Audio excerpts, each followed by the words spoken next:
Hey everyone, welcome back. I'm Coach Kyle of Freedom Running Club, and today I'm going to be talking about a study that I made reference in one of my most recent Road to Boston videos, and that is a study that came out last year, 2025, that talks about running volume, frequency, workout types in terms of performance in the Boston Marathon. So this is not going to be part of our Road to Boston series, but I thought it made sense for us to do this here. But this is going to be us more looking at the idea of, do people separate evidence from opinion when they're talking about studies online? So I want to just make sure that in this study, we're going to look at the evidence that's here and then what kind of people can draw from it. Basically, I'm going to say my opinion or my interpretation from the study and some of the things that the authors are also interpolating out from the actual evidence. So whenever you see somebody online talking about a study, make sure that they are actually separating the evidence from their opinion, and that's what we're going to look at here today when we talk about this study. So I'm going to be looking down a little bit just to make sure I'm getting exactly these details right. I'm going to be putting parts up on the screen to where you can see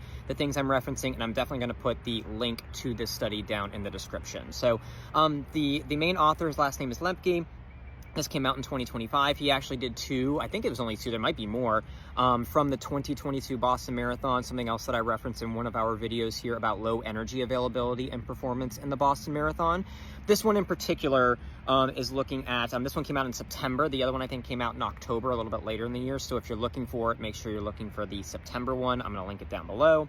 They were looking specifically at, the amount of runs, the amount of distance, things like that that people were doing in terms of leading to or being, connected to, associated with success in the Boston Marathon, and then what we might be able to take from it. So the first part, we're going to look at the evidence. So essentially, if we look at the study, 917 people responded to this. This was survey-based. Survey studies can gather a lot of information, but it is going to be relying on people's recall of something that happened after the fact.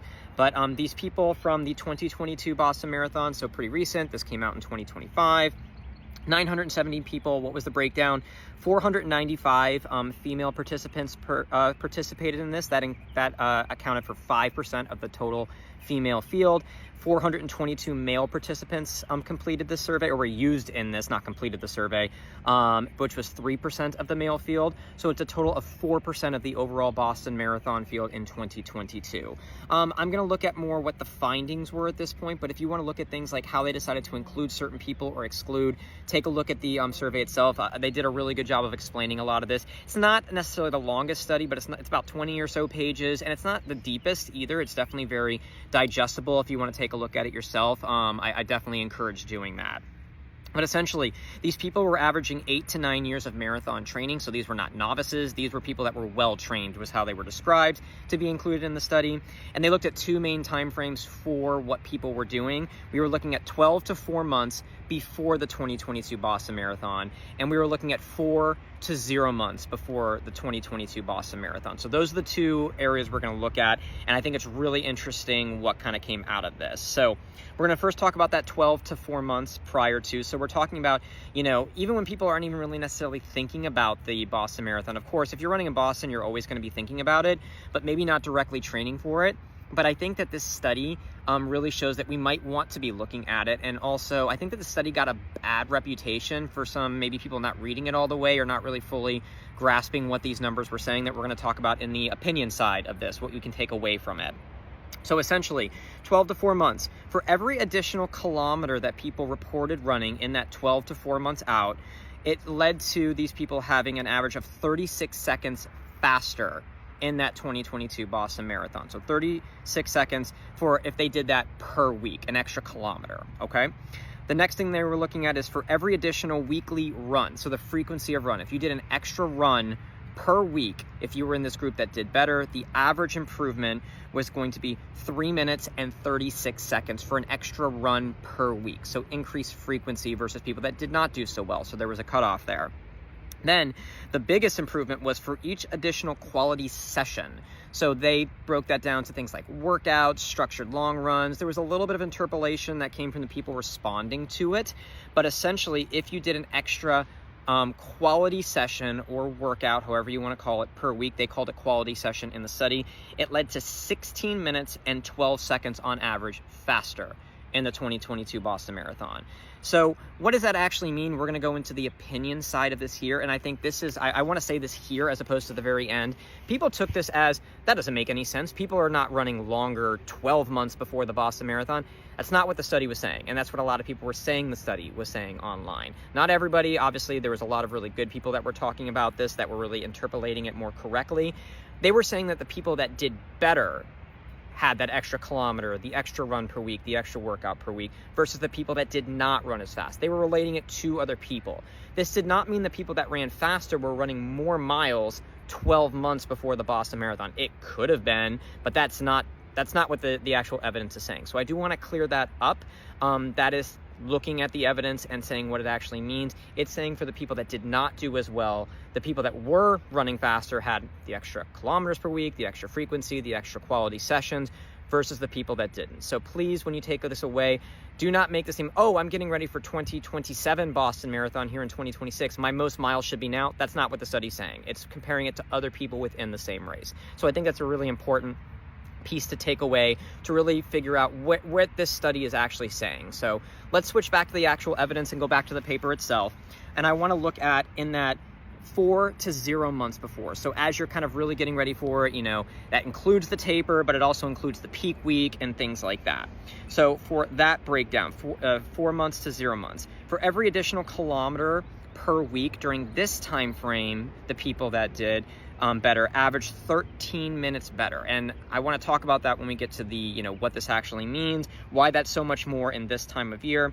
For every additional run, only got 3 minutes better. Okay, so those things kind of flipped in terms of the level of importance at this time of year. For every additional quality session at this time per week, getting into it in that 4 to 0 months, 17 minutes better. So that was pretty similar to the 12 to 4. We were talking 16 minutes and 12 seconds. We're talking 17 minutes in this closer time frame. And something they measured in the 4 to 0 months before, for each additional cross-training session that they had, they got 6 minutes better. So there were some times where maybe people were doing an extra cross-training session in addition to their run, but maybe they were actually taking a run away per week. And again, you could see for every additional run, it actually had less improvement. 3 minutes is still fantastic, but that's what the data actually says. And the overall conclusion from the authors that habitually higher training exposure in both 12 to 4 months and 4 to 0 months. I'm directly reading from this and I'm going to put it up on the screen. In those two areas, yet relatively reduced training frequency in the 4 to 0 months, which is really interesting, pre-race, contributed to better marathon performance. So that's what the actual study says. Let's talk about what we can take away from that. So a couple of things that I want to note.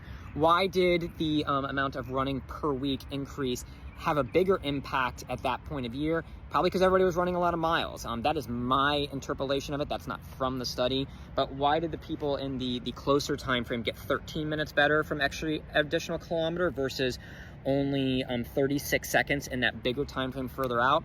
It's people are doing more runs. So if you're being able to get that amount of work in a safe fashion, something else I want to talk about with that, then it's probably more impactful. The frequency dropped. So people were getting into the race fresh. So maybe they're doing more running when they were, but they were also taking care of their rehab, their prehab, their cross training, all of those different things.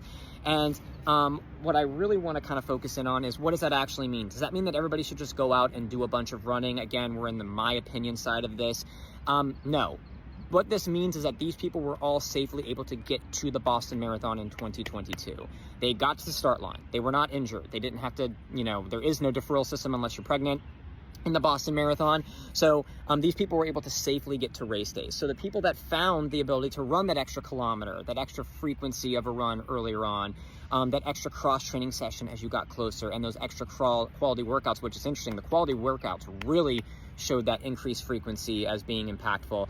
They were also able to tolerate that amount of load. So I think what this really should be sort of taken from it is that people really need to figure out what works for them in terms of all of this. Another really key thing that the authors talked about is they said, yeah, that 4 to 0 months is kind of a weird time frame. They wanted to make sure it included the taper, but they know that also includes like peak weeks and things like that. And they said that for further research that this area might want to be broken down a little bit more. But again, the big takeaway is that this is not telling people that they need to be running more a year before their marathon. It's just versus other people that didn't do well. Take those numbers for what they're worth, but I think a really big takeaway is these people got to the race healthy. But again, mileage is king, workouts are king, frequency is king. We're distance runners. Make sure you're doing the right amount of running for you, but make sure you're doing enough running to show maximum improvement, especially in the Boston Marathon.